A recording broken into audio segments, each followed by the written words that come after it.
So this is our second episode of the weekly Engage.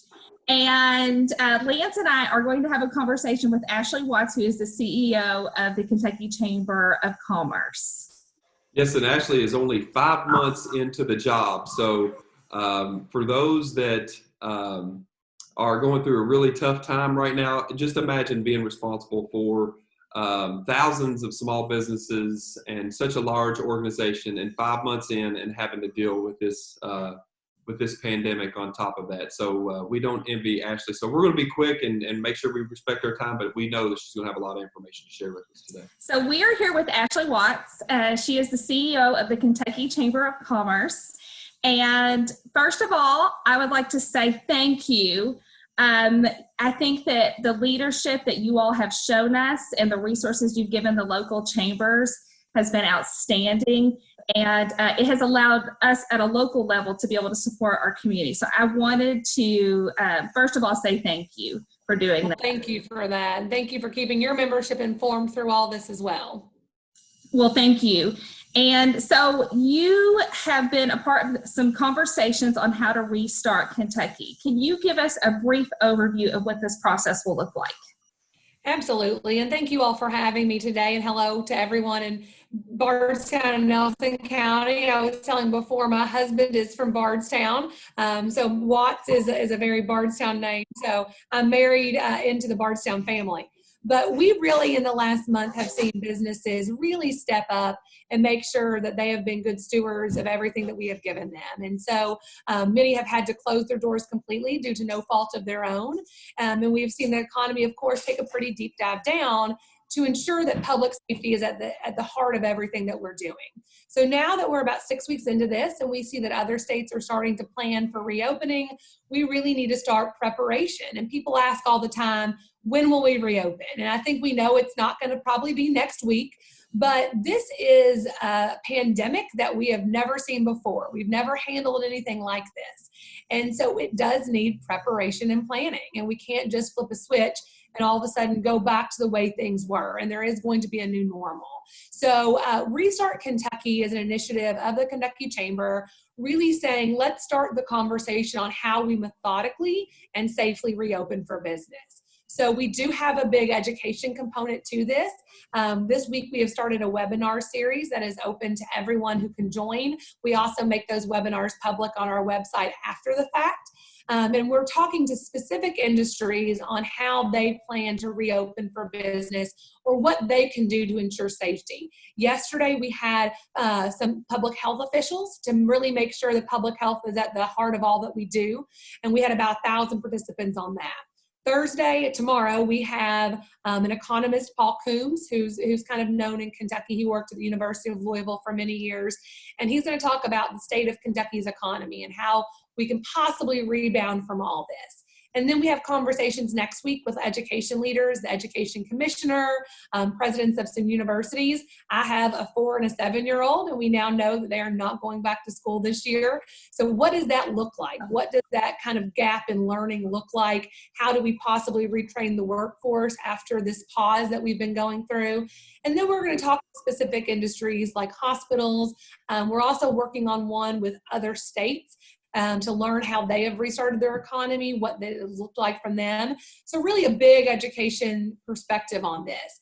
But we also do have a task force, and we have a task force working with representatives from each industry across Kentucky to make specific recommendations on how they can restart their business in a safe and methodical way. So making sure that their workforce is safe, making sure that their customers or their patrons are safe, or the public who they interact with. And also talking about, what do they need? Do they need masks? Do they need hand sanitizer? What do they need to make sure that everyone is safe? And then we don't like to think about this sometimes, but what will happen if there is another spike in the coronavirus pandemic? What if this comes back in a couple months? How can businesses be prepared to maybe not be as paralyzed as we were 6 weeks ago?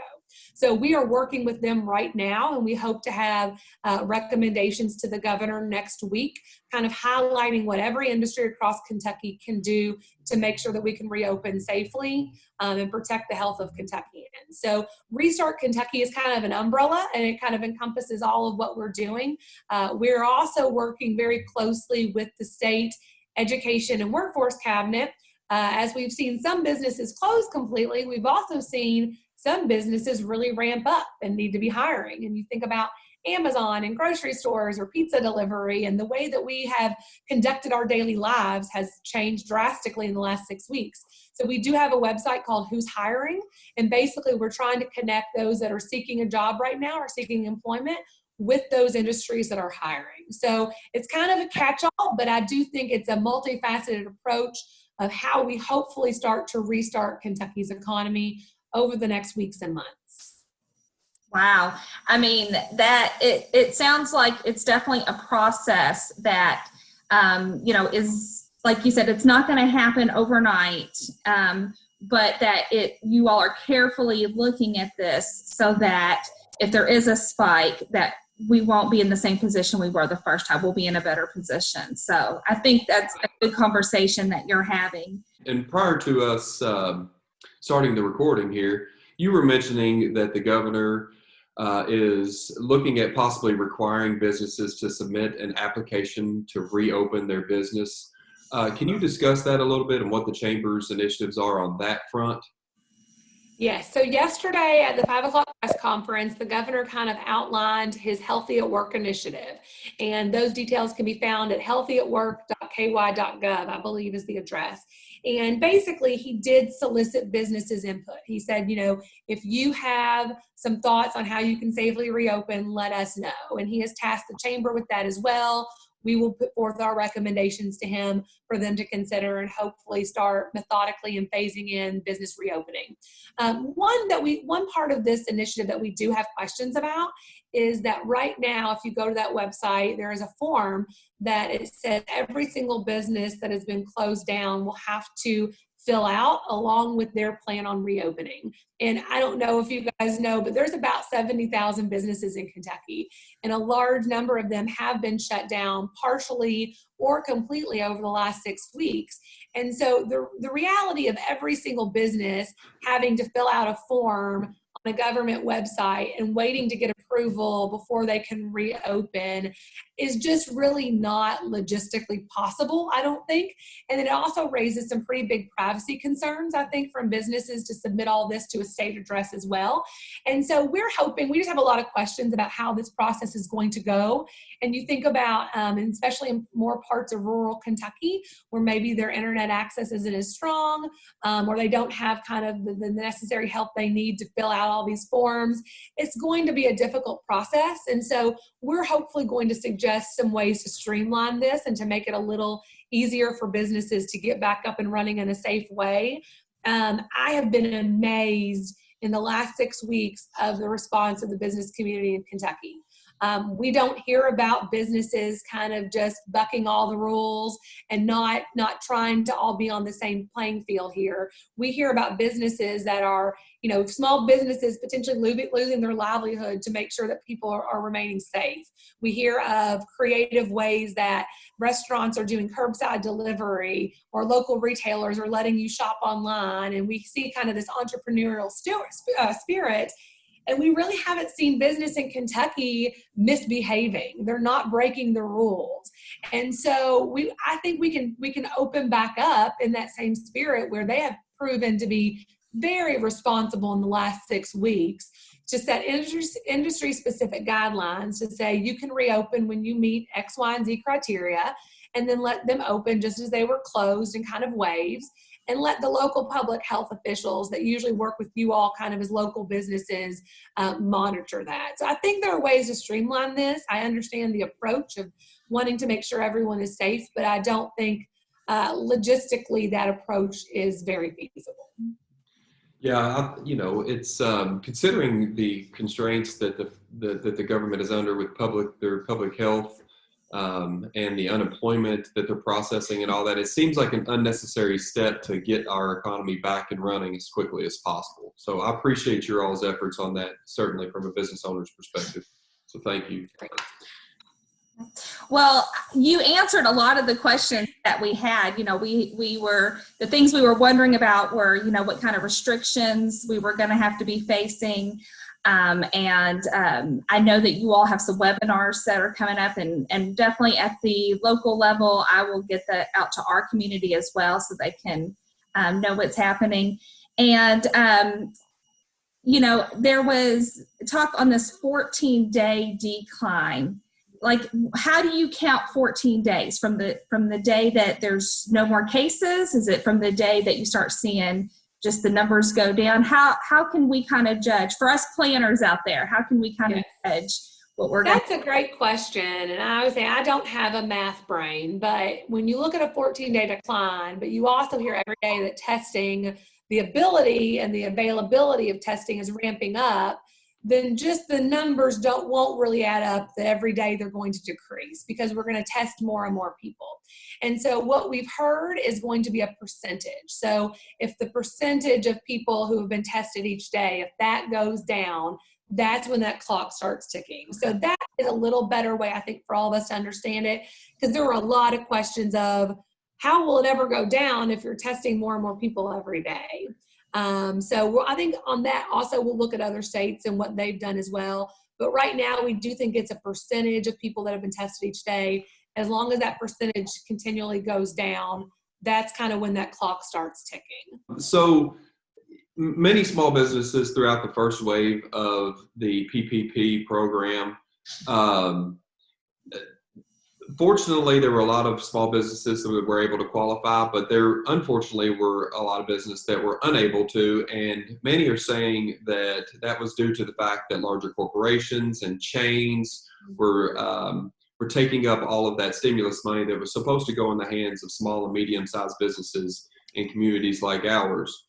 What is the state chamber's perspective on that, and are you all doing anything to help that in this new wave of stimulus money coming around the corner, that small and medium-sized businesses are a little bit more protected in that?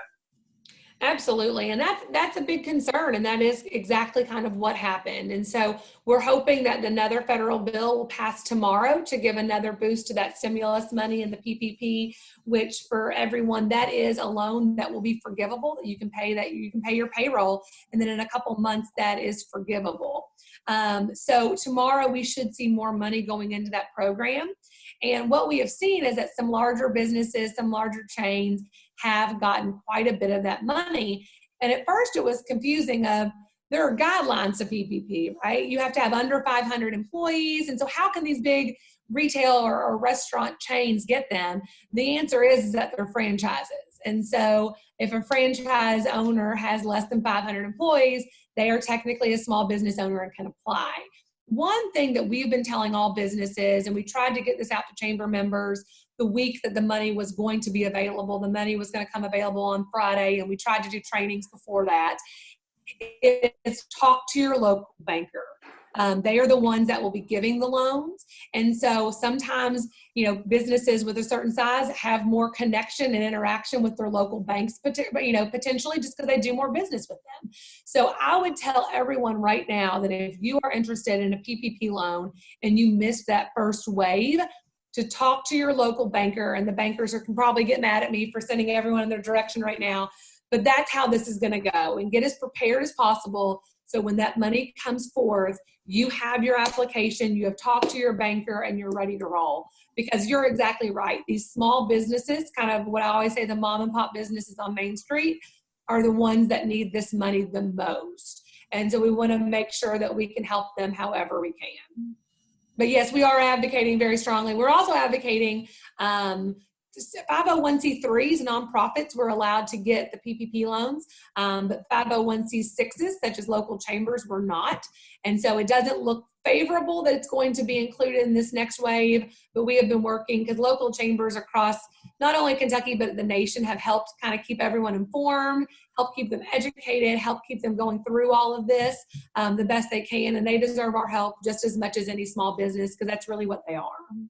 Well, thank you. We'll be looking for those updates. So, other than the payroll protection plan program that you just referenced, and the SBA loans that are out there, the EIDL, the Economic Impact Disaster Loan, and all of that, do you know of any other funding sources, grant sources out there for small and medium-sized businesses that they could access to kind of help them through this time? Not really. Those are the two main ones, obviously. I know the U.S. Chamber did have an initiative last week where they were giving small loans, $5,000 to small businesses who really needed it and were not able to get the PPP loans. That money has, of course, now run out because people went in and accessed that really quickly. But I do think there will be more and more opportunities popping up. What we have learned at the Kentucky Chamber is that a lot of foundations are very interested in kind of helping small businesses get back up and running. And so I think looking on the foundation front, which isn't something that most small and medium businesses usually do, but looking and see if any of these larger foundations have any kind of opportunities to make sure your business is up and running. And I also think there are some creative ways that you can keep your workforce on part-time, full-time, and work with the unemployment insurance system.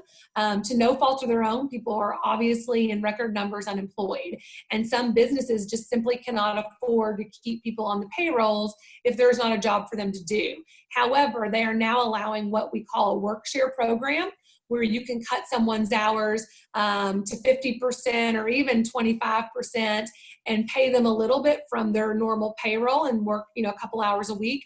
It can be supplemented by state unemployment insurance as well as that federal boost, which is $600 a week. And so a lot of businesses and nonprofits are really doing this work share option where you're cutting numbers of hours because their salary can really be made whole again by the state and federal boost in unemployment insurance. So we've seen quite a bit of that happening, and that extra $600 for right now is available through July 31st. Gotcha. The Education and Workforce Development Cabinet released some information for employers on unemployment insurance, and that can be accessed on our Bardstown-Nelson County Chamber website. So thanks for that, Ashley. Last question, and we'll let you go because we know you're busy. One thing that we're doing on a local level is we understand that information being gathered and data being gathered at this time is critical because we're getting opinions and feelings that are fresh to employers and ideas that are fresh from employers. And so we're seeking information from our employers so that we can collect this information and then maybe analyze it and use it for future initiatives and planning and preparation in case we do have that second spike that we referenced earlier. I know that the State Chamber has been also sending out several surveys to employers. And I'm just curious to know, is there any data points that particularly stand out to you as you all are sifting through all that information? There are, and we started very early on, probably that first week, started sending pretty much weekly surveys to members and all businesses across Kentucky, because like you, we really want to kind of analyze this when it's all done and also trend it, see how things are trending throughout the weeks. At first, one of the things that stuck out to me was it said, how has this impacted your business? And at first it wasn't that high. And then this last week, on a scale from 1 to 10, 10 being kind of catastrophic and 1 being not at all, it was about a 7.5. And so I do think the longer we go on, the more and more toward that cliff businesses are starting to look. And that's a really scary thing. We've also seen, as we've been trending this data, more and more people have laid off their employees. More and more people have tried to access loans. So we're looking at all that, and hopefully, when all is said and done, we'll have a pretty good report that we can kind of see how Kentucky businesses fared through all of this. One interesting point that we've been asking people lately is, how much time will you need to be back up and running? Like I said, it's not flipping a switch and you can't just open everything up tomorrow. There are supply chains that have to get up and running. There are employees that have been laid off that are going to have to get back to work. And what the number that we've kind of fallen on, the average is 10 days. So most businesses need about 2 weeks notice before they can even get up and running, which is why I think the planning and the preparation is so important now, so that we're not going to be 2 or 3 weeks behind just because we didn't plan and prepare, because most businesses we're finding need about 2 weeks to get back up and running. Wow. Well, Great. I can't thank you enough for jumping on this call. I know that everybody's working hard and really, really busy. And like I said before, you all have been the example set for your local chambers as far as getting that information out and really giving us the resources that we need to support our community. So thank you. We can help you guys. There are over 80 local chambers across Kentucky, and you guys really kind of are the heart of your all's communities. And you guys have been proven resilient this last month and have helped businesses every step along the way. So however we can support you all is what we want to do. Well, thank you. And next time you're in Bardstown, make sure you stop in and see us. Absolutely. Hopefully sooner rather than later, and we can visit. Yes, hopefully so.